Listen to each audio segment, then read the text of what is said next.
Hey everybody, welcome to another highlight interview.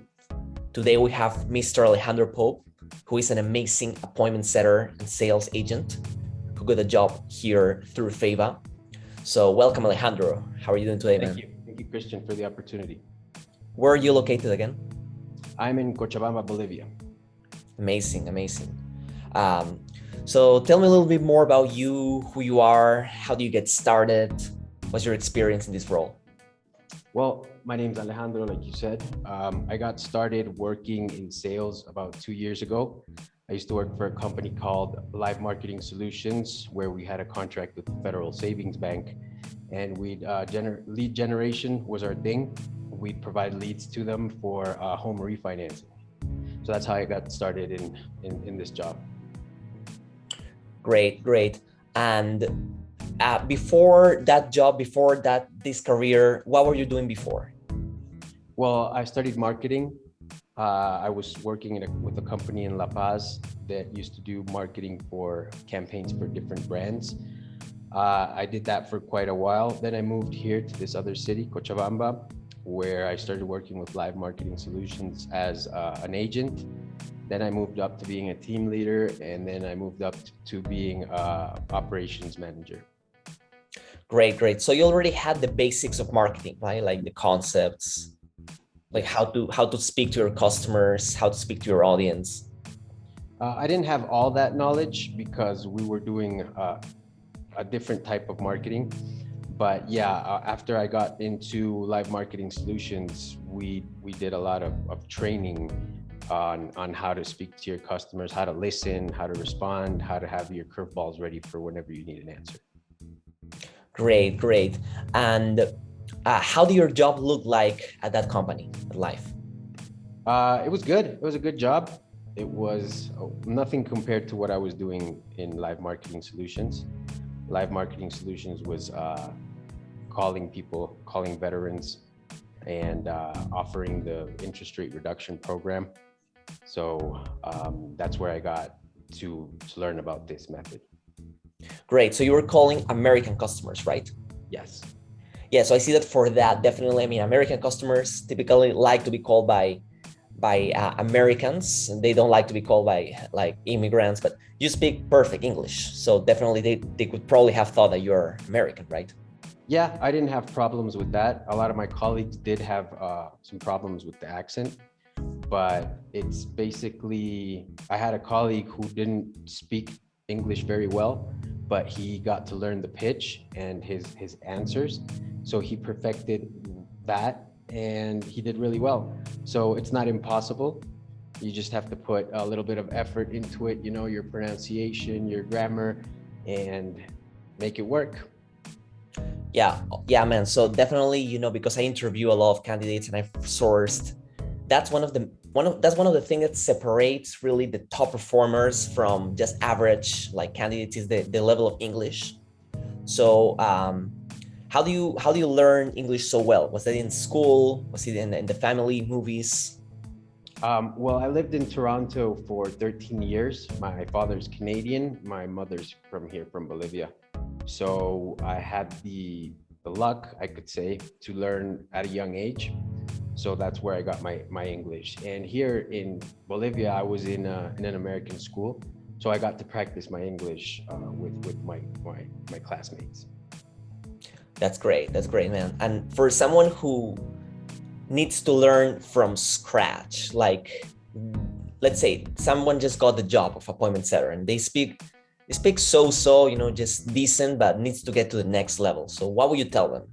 Like what are to not be tips? discouraged. I mean, practice makes perfection.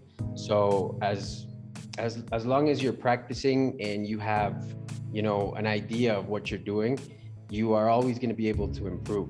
So don't let your accent bring you down, because sky's the limit. If you put your mind and your time into it, you are going to be able to do whatever you propose yourself to do. Absolutely. Yeah, that's why I always say to these guys who apply. So obviously I saw your application video and man, it was really good. Like I thought originally when I saw your application, I was like, no, this guy, I don't think it's real. This looks like a movie, you know. I thought it was like you had taken the video from somebody else, but then I checked your Facebook and I checked the rest of your pictures and your video. I was like, no, this is the real guy. It was very, very professional. You know, did you hire someone to record that, or was that from your previous company? No, I actually do a lot of content creation. I'm a photographer as well as I love to edit videos. My hobby is downhill enduro bike riding. So I try to combine what I love with what I love. So I love photography and video, and I always, take my camera out to the mountains whenever I'm riding. So that's how it started. I started taking videos of me riding my bike and, coming back home and editing them and putting them on my Facebook page. So once I needed to produce the video for the interview, I just, put two and two together and it just worked. Luckily, I have some cameras, some equipment here, some lighting, some microphones that I use. And, those are pluses. They're always going to help you get what you want. You have to always try to think of over delivering instead of under delivering. Gotcha. So that means that let's say, if worst case scenario, you couldn't get a job as an appointment setter or something happened, you have the skill of content creation and videography and photography. So you have like an insurance, a career insurance, correct? That's great. Exactly. Yeah, I wanted to not say anything about that, but maybe you guys would notice it, and apparently you did. So that's great. That's great, man. And that's something that definitely can be used. Like typically the appointment setter role is full-time, so you're going to be doing, setting appointments, but that's also you can do on the side, or in your next career is content creation. That's great. So tell me, when you got started with us, I think it was me who reached out to you right first and told you we were interested, that there was a client interested in you. So how long did it take for you to get hired? Was it immediately, I think? It was immediately. Yeah, it was immediately. I had the interview with David, and I don't even think we said like to wait or we'll get back to you. He was like, I like you and let's start. When can you start? So we started immediately. So that was great. I mean, that means you did an amazing interview, because the best candidates, I can tell you, I keep track of the best candidates. They get hired on the spot. So what will you tell the other guys in this Facebook group, in the Fava in training, who are looking to get hired? Some people get hired like on the second trial, on the third time. What are your tips to ace this job interview so you can get hired ASAP? To be creative, to express what you know in some way, besides what the interview is asking you to express. That's what I did, and luckily it worked. So basically, take care of a good lighting, take care of a good camera, and just be yourself, be honest, be transparent, and things will start heading your way. Absolutely, man. And for someone who is interviewing, because I've also interviewed, definitely you use your sales skills and your appointment setting skills, right? Like you apply what you know to persuade the candidate, to persuade the client to hire you, right? Definitely. Right now, with David, I'm actually doing prospecting. We started off with cold calling, but we had to design a program that was actually going to work, because people on the cold calling weren't too interested.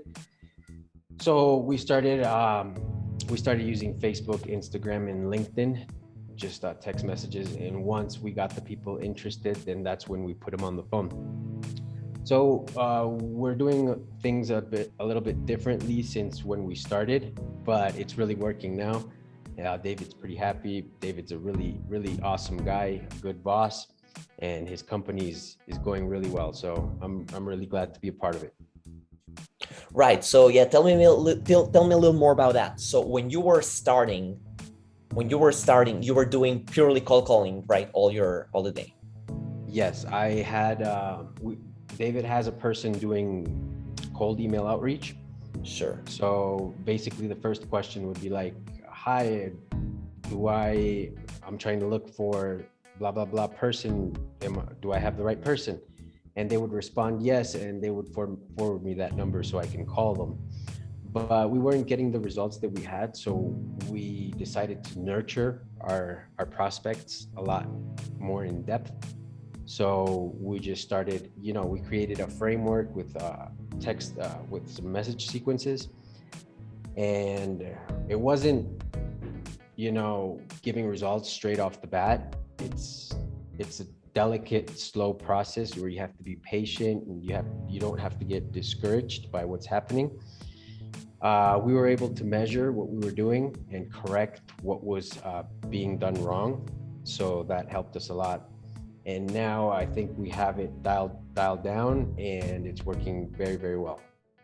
Great, great. That's great. So just tell me if I mind asking, or maybe it's confidential, but around how many appointments per week were you getting with pure cold calling? And how many are you getting now with the mixture of organic outreach and calling? Maybe I was getting one or two.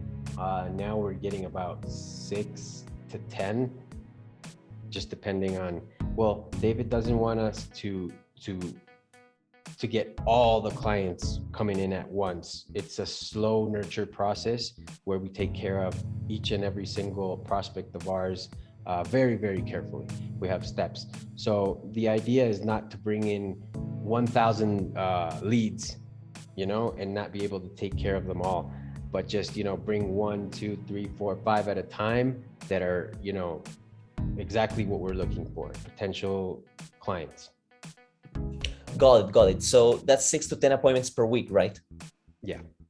And so your approach is not just pure volume, but like qualifying the people more so you get like the best clients on the phone.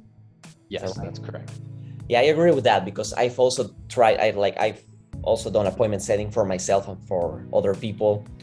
And yeah, like there's a misconception that people think that more appointments equals more money, but not necessarily, right? You could have a lot of appointments and be busy and hustling all day, but maybe 80% of people are not qualified, and they shouldn't be getting on the phone with those people. Exactly. Sometimes it's better to be a sniper than to just be a mass shooter and just try to bag your calendar with whoever has, a pulse, and get them on your calendar. Exactly. Yeah, we're looking for motivated clients, right? That are ready to work with us, and not necessarily just shopping around, Yeah. And tell us, man, a little more about how to perform well at this job. Well, English is key. So I definitely suggest everybody practice their pronunciation. It's writing things down several times will help you a lot on how to pronounce your script. Listening is also key. You have to be a very good listener, acknowledge what the person is saying, and then go back to your framework to respond according to that. In this job, you are going to encounter people that don't have a good sense of humor, or are not in a good mood, or are very feisty. You just have to deal with that. You're like an actor. You put on your acting mask before your shift, and you play a role. So you don't have to let any of the bad situations get to you, because I've seen that happen before. You have a call and that person's not in a good mood, and he's just like not being too nice to you. But the second call, if your energy is brought down, you are not going to be able to perform on the next call. So the idea is to be able to not get affected by what people say, just consider it an acting job. So you have to be able to receive everything that they throw at you and not be shaken by that. Right. So you need to be like an actor putting their best face every single day, right? Like the Wolf of Wall Street. Wolf of Wall Street face, exactly. Enthusiasm. So you leave your problems at the door, you leave your conflicts at the door, and you show up your best self every single day. Correct. Like the motivation once you get into the office is, trying to make as much money as you can. And that's basically the motivation. So anything else shouldn't be affecting you, you know? That's great, man. And finally, to wrap up this interview, what was your experience with Feva getting a job through us? Like besides the timeliness, which obviously we got you the job very fast. How was the overall experience, the onboarding, the client? It was amazing. It was smooth sailing. To be honest, I was surprised how fast it went through. I got to meet David, which is an incredible person, an incredible boss, and I'm very lucky to be a part of that company. The ability for Feva to connect people all over the world is amazing. Before the pandemic, we didn't have that opportunity. It was very hard to actually find an employer and be able to contact that employer to be able to showcase what you can do. But through you guys, I mean, that was amazing. It was very fast. I got hired on the spot, and 4 months later, I'm still here and I'm super happy with my job. That's great to hear, man. I totally agree that we're trying at least to do our best job to get people hired.